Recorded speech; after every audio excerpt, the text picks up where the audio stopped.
Welcome everyone back to episode 4, I believe, of the Roundup. And Matt and Joe might be wondering, I thought we recorded episode 4 last week, and we wanted to be weekly. But last week we spent 30 minutes crapping all over the Super League, and as I'm editing, I get the announcement that, that the Super League is no more, so kind of redundant to post that one. But I can give you guys a quick rundown. I hated it. Matt hated it, and Joe played devil's advocate and was like, it would be cool. And so it's just me and Matt arguing with Joe for 30 minutes. Honestly, it's probably better that it didn't go up. My one rant on this podcast got cut out. I ranted about Gunnersaurus for like 10 minutes, and it's just gone forever. I was just screaming into the abyss. Yep, no one will ever, that episode will never see the light of day, and neither will your Gunnersaurus rant. But it is over. And I know it's old news now because the news cycle in this world is every 30 minutes there's something new. But just give me your quick, 1 minute, what are your thoughts on how the Super League ended and what, potential changes might be coming to, European soccer? Joe, you can go first if you want. Okay, well, I mean, it just showed me that, despite everything that's going to happen, the fans, they won this one.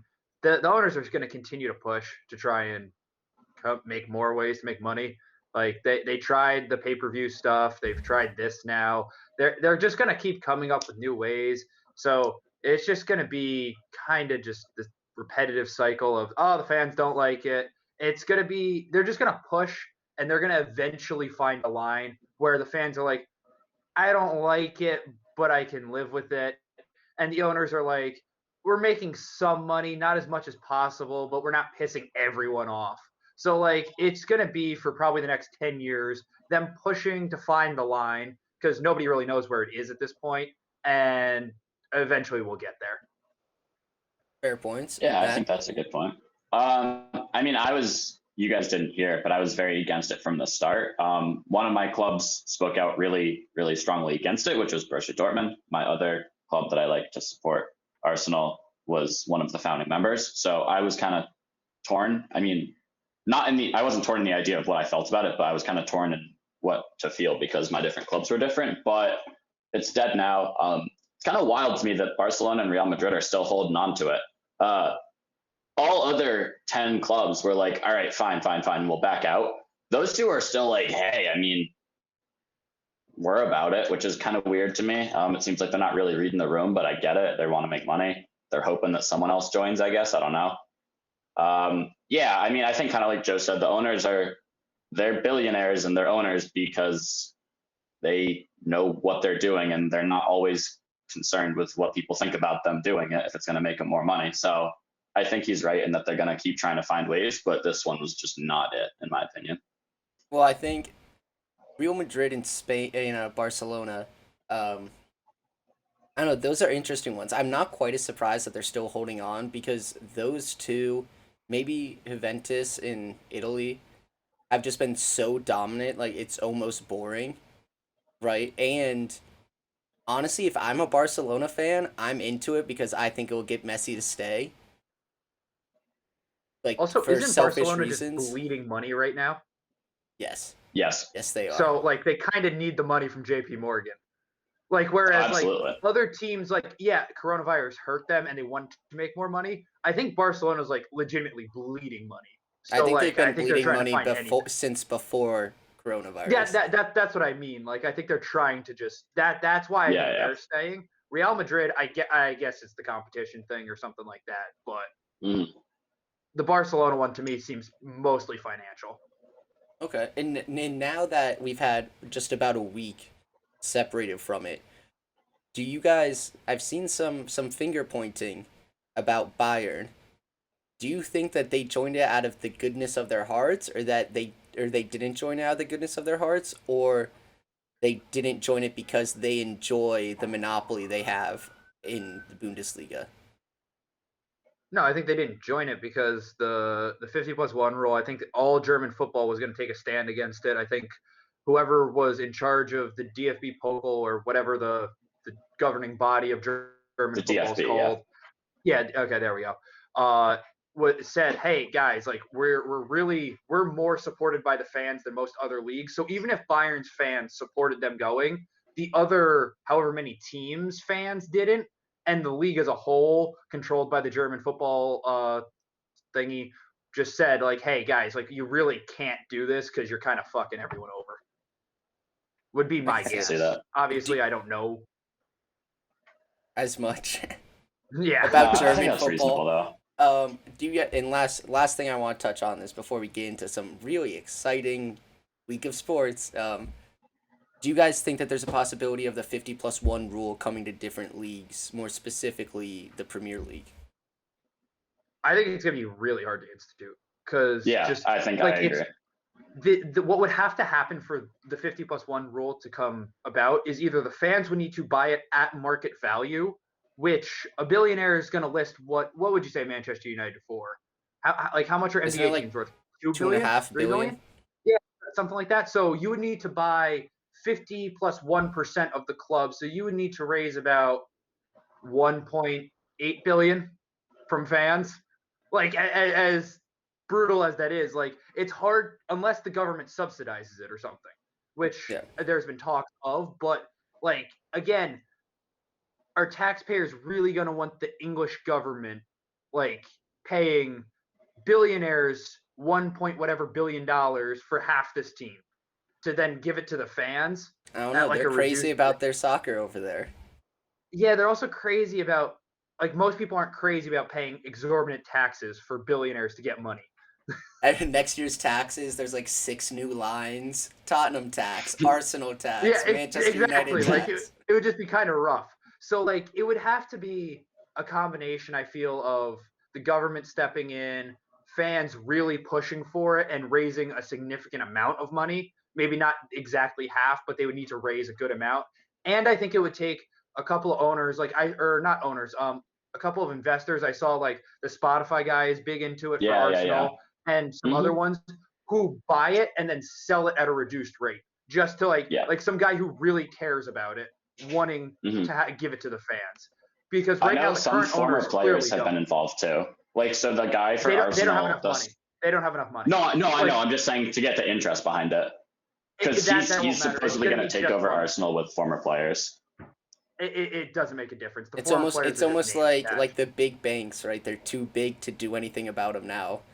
Like if you wanted Yeah, the exactly. 51+1 rule in England, you needed that like in the early 2000s, or at least Yeah. before they signed their NBC Premier League morning deal. Yeah. All right. So like it'll take a lot of effort.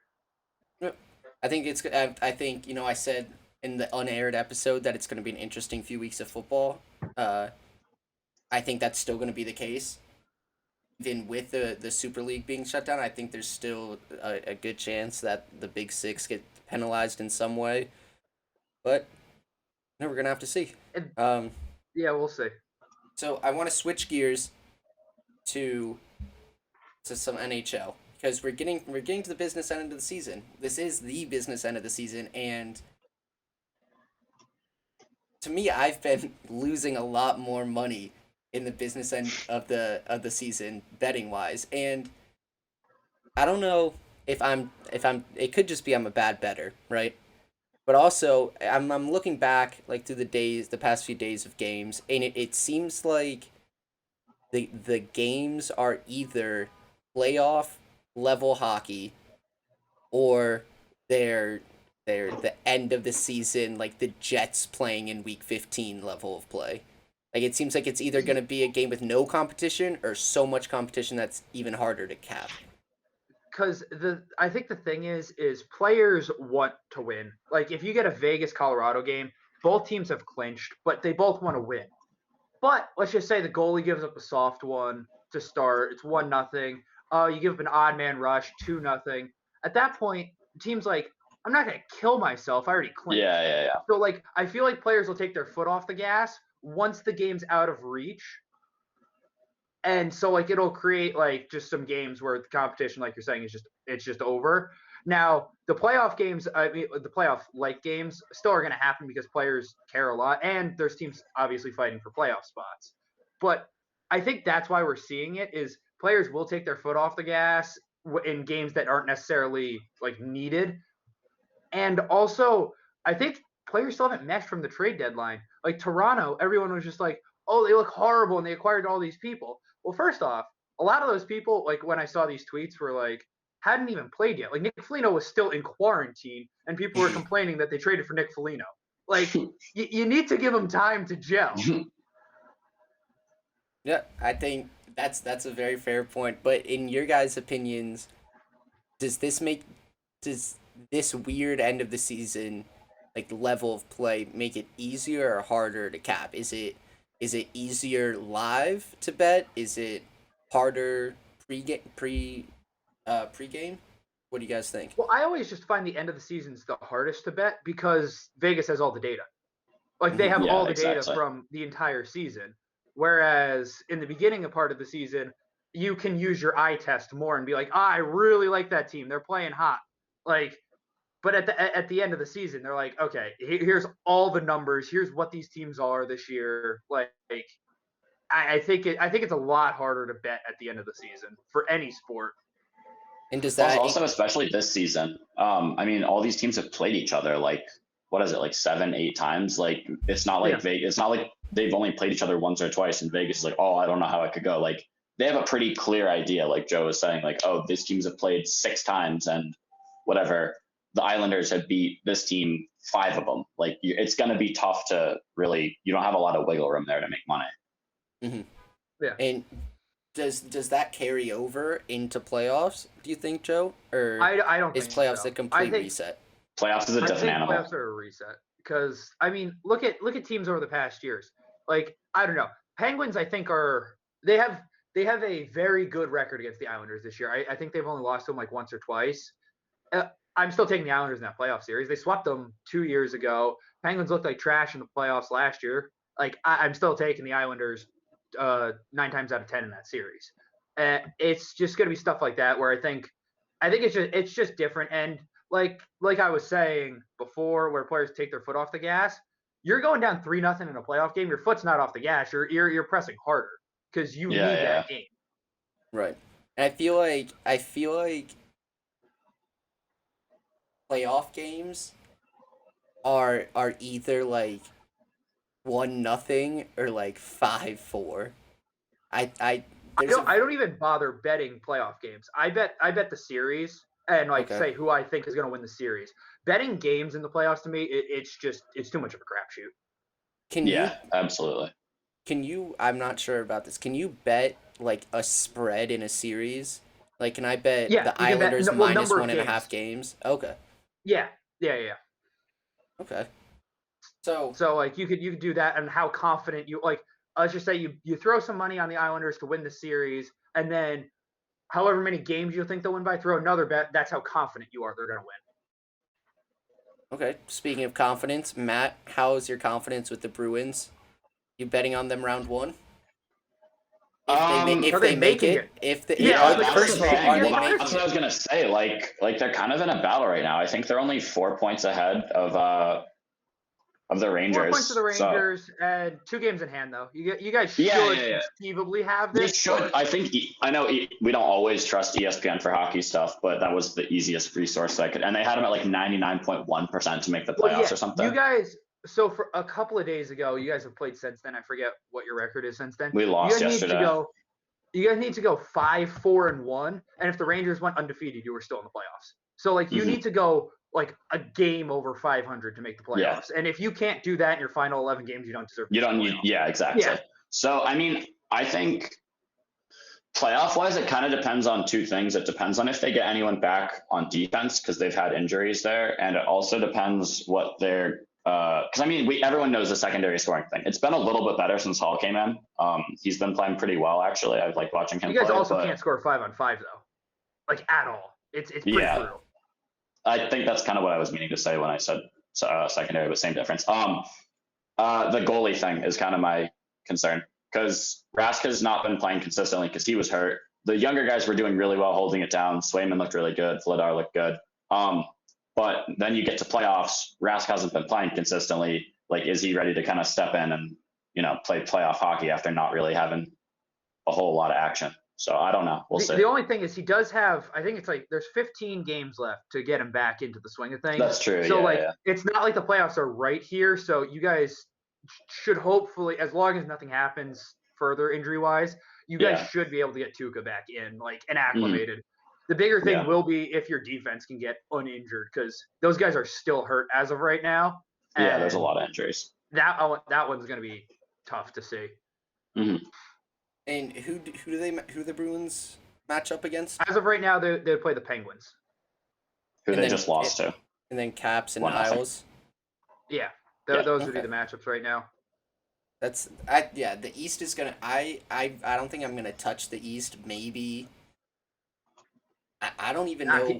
You will get good money on the Islanders, and you gotta pick the Islanders. 100%, dude. Islanders are gonna be a 3 seed probably, and they just play defense, and they're ready for the playoffs. I would take the Islanders against almost anyone in the league, bar maybe like Vegas or Colorado.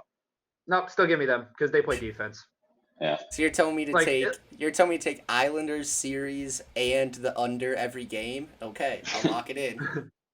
I'm gonna throw a future on the Islanders to win the cup once the playoffs start. Because I like how they play. They all show up to work. They got 4 lines that are ready to go. That's because you're a goalie and you like a team that will back check.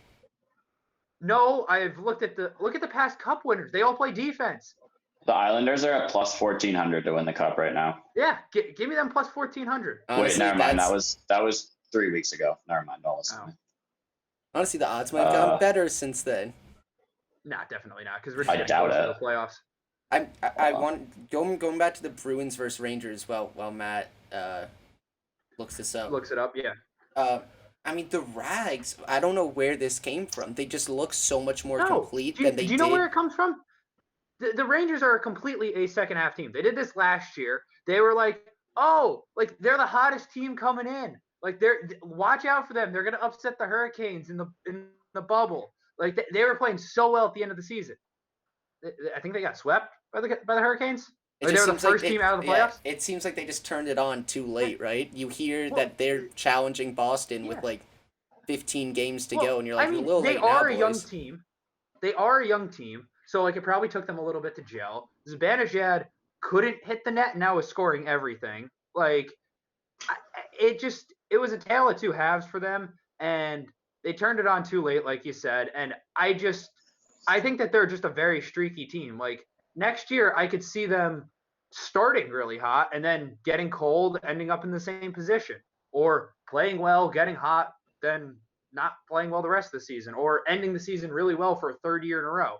Like I could see all those happening. I don't see the consistency though, because none of them have had a consistent career other than Kreider's consistent, Panarin's consistent, and I mean Zibanejad consistent. Like if you look at his end of the year stats, but like will be a streaky player. Do you buy into the Rangers are going to be the best team in hockey in 3 years? No, not at all. Because I think it's Colorado. It's so hard. It's so hard to predict that out. Whereas, I mean, you could get in such a cap problem in 3 years. So Lafreniere's contract will be up in 3 years. Kakko's contract will be up in 2 years, and you're gonna have who else? Fox's contract will be up. Keandre Miller's contract will be up. Like you're gonna have all these guys that you're gonna have to re-sign, and you're gonna have to pay. And both goalies you're gonna have to pay. You're gonna have to trade one of them because you can't have 2 starting goalies. It just doesn't work. Tell that to Vegas. So, yeah, Vegas tried to trade Fleury and they couldn't because nobody wanted his cap hit. Like eventually it catches up to you. It's gonna be interesting. Like I think the Rangers have put themselves in a good position to be one of the better teams in the league, but it's so hard to say, yep, that's one of the best teams in the league going forward. Because again, hell, Lafreniere could be a bust or he could be the next best thing. Kakko looks like a bust, but he could be amazing. Zibanejad looks good. He could fall off a cliff. Panarin looks good. Could fall off a cliff. Like, predicting hockey that far out, it's just dumb to me. Everyone said the Penguins were done after what? Their 2016 Cup run? Like, that was it. They're first in the East. Everyone said Vegas was going to be the worst team in the league when they came in. They made the Cup final. it just doesn't work. And also, it how long have we been hearing that about the Rangers though? Like, oh, just give them two more seasons. Just give them a few We've heard more that since first rounds. '94. like honestly, we've heard that Before since we 94. were all born, we were hearing it. Yeah. No, because honestly, they're like, okay, because they used to, they don't anymore. They do run their team well now. They used to just overpay for old free agents. They like that's what their whole MO was. And they're like, give them this year to gel, next year, watch out. And it never panned out. Then they had the whole Torts era where they just blocked a million shots. They had Hank in net, and they had a decent team around him. They got to a cup final. Didn't work out though. Tore that down. Now they have this iteration where, oh, look at all the young prospects. Look at all the picks. Look at all this. They have done everything right on paper. Like, I'm not faulting them for that. But in the NHL, like, you can't say, oh, you did this all right. You hit the magic formula. You win a cup. You need to prove it on the ice. Yeah. Also, I found those odds in case we're still curious about that. Do you have all the odds or just the Islanders? No, I have all of them. All right, let's Okay. hear it.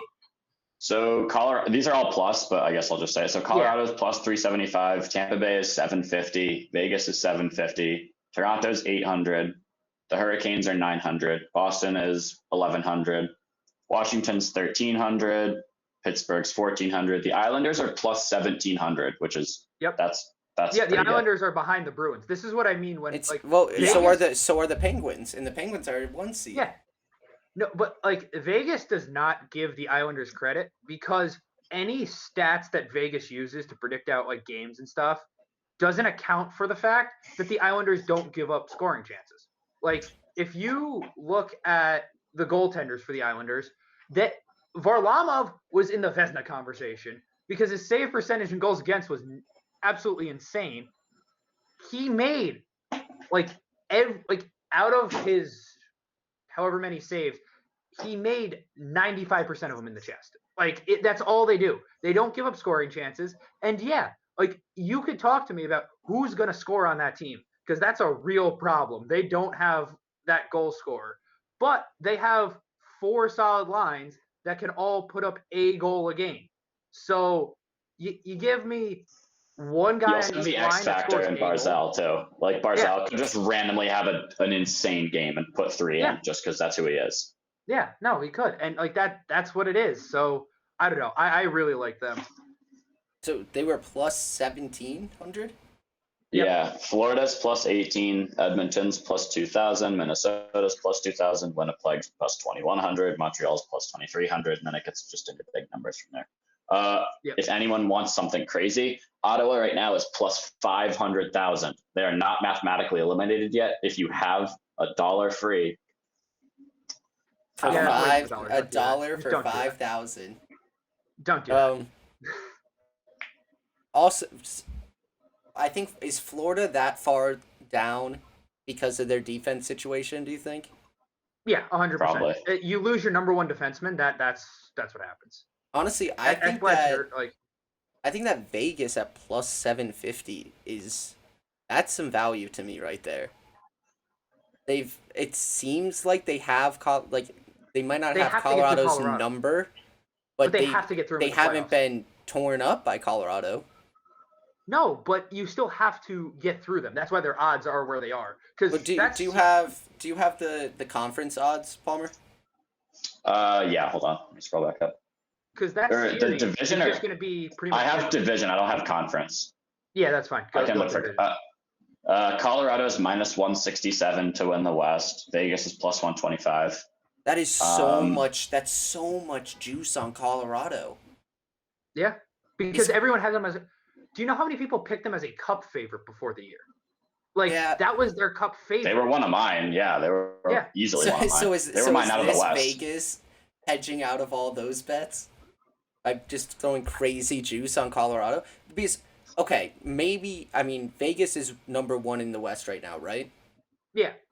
Okay, so against Colorado, maybe they haven't had the best record, Vegas, but that's so. Do you really think that they're minus 165 favorites against realistically it's going to be Vegas in the second round? No, realistically, it should be probably a pick'em series, but it's not going to be because like if it was a pick'em series, everyone would be on Colorado just because of who they are. Like looking at their roster, that's what it would be. But you also have Vegas, who's made deep cup runs. Every year they're in the league. Look at the high end talent on Colorado. That's what people like, especially bettors. That's what bettors are drawn to. Because that's what someone who's pretty casual like me looks like. I'm not a real betting guy. I look at that and I see, oh, they have McKinnon, they have Rantanen, they have McCarr. Like they're an exciting team to watch. Like who are you? Like you just look at best players. You go McKinnon versus Mark Stone. Like Mark Stone's a solid guy. He's right. I was going to say that. So you think that the glitz and glamour of having someone like Nathan McKinnon far outweighs when you look at the two teams side to side. Vegas has a more complete four lines, right? They Up do. front. I think Colorado's defense is better though. Right, but if you look at like scoring, you have a really just overall solid Vegas line that works well. Like the fourth line does what they need to do. The third line needs to do what they do, and the top two lines put up points. And yeah, Mark Stone as a captain isn't gonna get anyone hard, but he's a better leader than Nathan McKinnon, I would argue. I mean I have not been it's hard to tell in the locker room, so I can't tell you that. It's hard to tell. Like I do respect Mark Stone's game a lot. And like I like him as a player, but I'm just saying, looking at it and where the money's gonna go towards the big names. Okay, so is if everything goes according the way we think it is, do you think that there's value on Vegas? I think there's value, but I'm still picking Colorado to win in a 7-game series.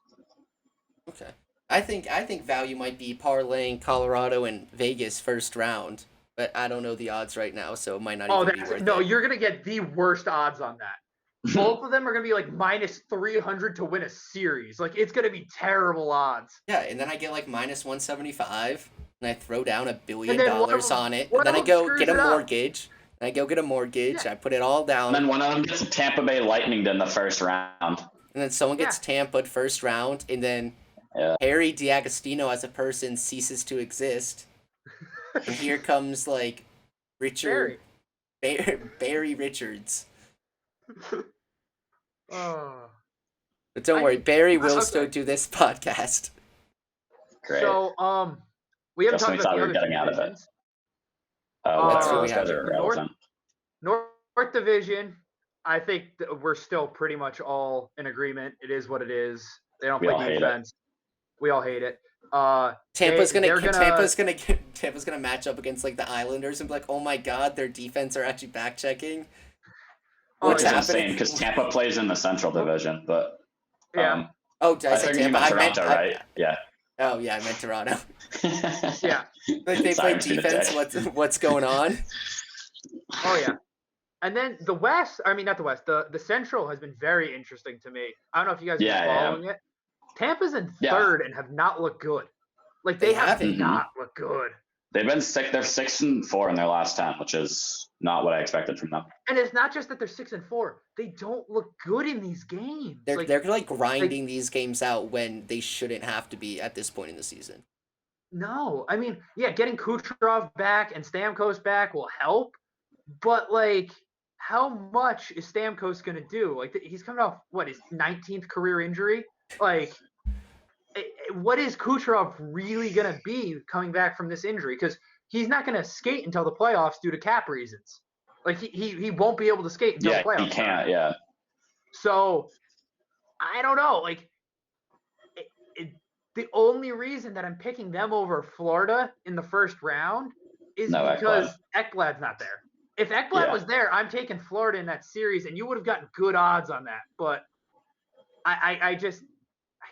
I'll give me Carolina to beat them in the next round. But it's really hard to pick against Tampa. Like, to me, especially as a Bruins fan, because I've watched them play the Bruins in the playoffs like a few times, like growing up with it. They're just I hate playing against them in the playoffs, or Yeah. watching my team play They against are them. a I'm not team that playing. turns it up in the playoffs. Wait, so it's Tampa and Florida right now as 2 and 3, Yep. and then Yep. Carolina as number 1. Against who's either Tampa's 3 right Nashville now. or Dallas. Nashville and Dallas are duking it out. Okay. And give me Carolina in that series. Yeah, honestly, I think 100%. so. Where, based off these all divisional matchups, where is the money? What division will make us the money, Joe? Islanders. Give me the Islanders. Yeah. But the I'd Islanders agree. are going to make you money. Okay, we If you talked get about that anything one. on the, Okay. if you get anything on the Hurricanes, I would maybe not hate that either. It's no, going to be get really odds on the interesting Hurricanes. once the playoffs are set and we actually get lines on these series, because I think the Central might be a moneymaker if you because Really? yeah. Well, let's just say let's say Tampa and Carolina move on. Okay. Let's go back to Vegas versus Colorado. Ask a casual hockey fan who hasn't been watching a lot this season, who's going to win, Tampa or Carolina in the playoffs? Tampa. Tampa has bigger names. No, true. It's a similar situation. True. But it's a similar situation, except the fact that if everyone's healthy, Tampa has a better team than Carolina. Whereas the Which is Vegas-Colorado the one, you can make an argument for either. Yeah, which is the scary part of that series. Like, if Tampa's not fully back healthy and they can't turn it on, let's just say, give me Carolina. If Tampa's able, even if like they figure it out, like game 2 of the series against Carolina, They can still absolutely run them. They could run them in 5.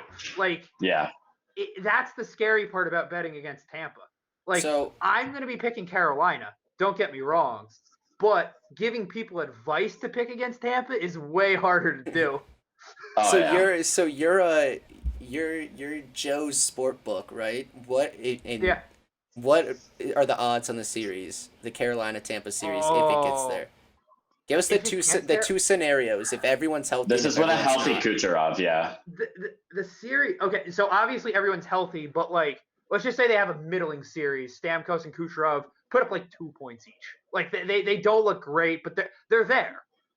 They're not a liability. That's what I think is going to happen in that first series. I think they're going to be not a liability, but they're not going to be Kucherov and Stamkos. Yeah. Oh, I think it's going to be, I think the way to get like decent money, what do you think? Carolina plus 200, Tampa minus like 165? I was thinking minus 160 for Tampa, yeah. Yeah, like something in that range. You think they go all the way to plus 200 for Carolina though? Carolina has no fans. They have no names. They stole them from us. We had fans. No, not really, but they have no names on that roster, and their goaltending situation is scary, very, very scary. Because Alex Nedeljkovic is probably going to be the starter. That was brutal. Yep. That wasn't even close. Yeah, it's close. You know who I'm talking about? Only because I don't have any other goalies that sound like that. Yeah, but that's what anyway. I mean. So the way you're talking, maybe I think that's better value than Vegas over Colorado. Is if Tampa's still in a weird limbo after Series 1, there's a real chance that Carolina I think it'll be can better do value it. than Vegas, Colorado.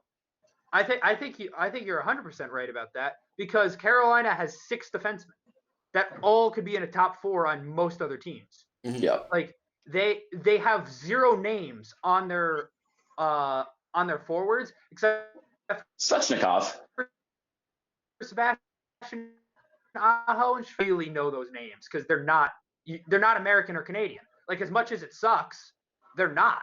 Like, a lot of people, like, if I go ask someone who Sebastian Aho is, like, are we really gonna get like, oh yeah, the center / winger for the Hurricanes who's really solid?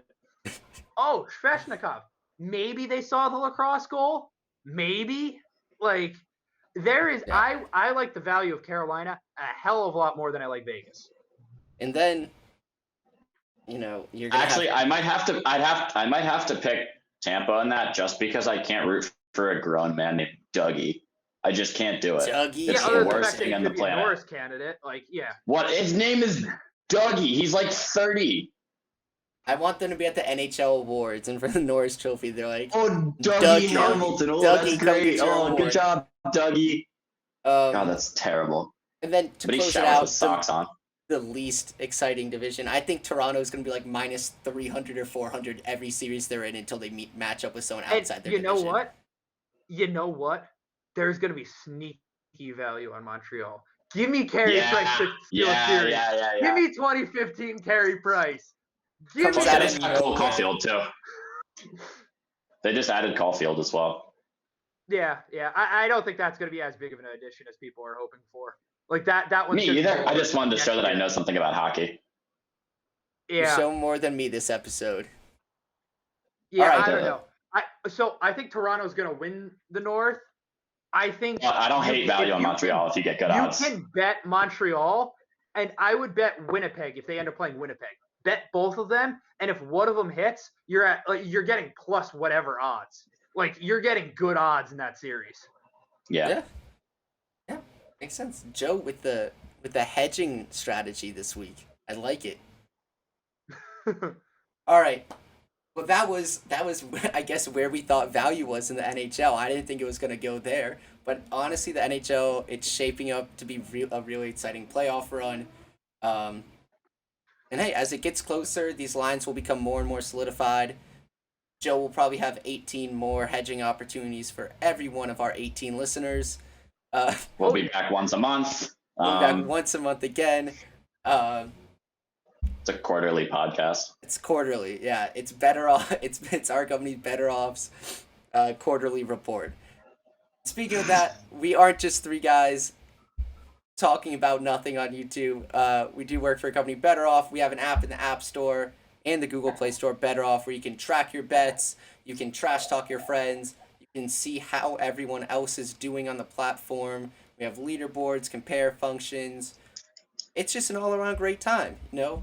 There's no paywalls, you can just see how everyone's doing. Just sign up and you make picks, and if you're good, great. Maybe people will pay you for them. Yeah. Easy as. You can get paid for your picks if everyone thinks you're good. All right. People actually take money away from me because of how bad mine are. It's kind of a problem. So if you could please watch this and watch all the ads on the video, that would be a great help. Thank you. Yeah, we actually aren't monetized on YouTube, so we'll just, we'll somehow get you guys Matt's PayPal link or something. Go to my Twitch. Yeah, watch my Twitch or something, please. Subscribe to I'm his dying. Twitch channel. All right. Well, this has been the Roundup presented by BettorOff. That's Matt. That's Joe. I'm Harry. We will see you guys next week.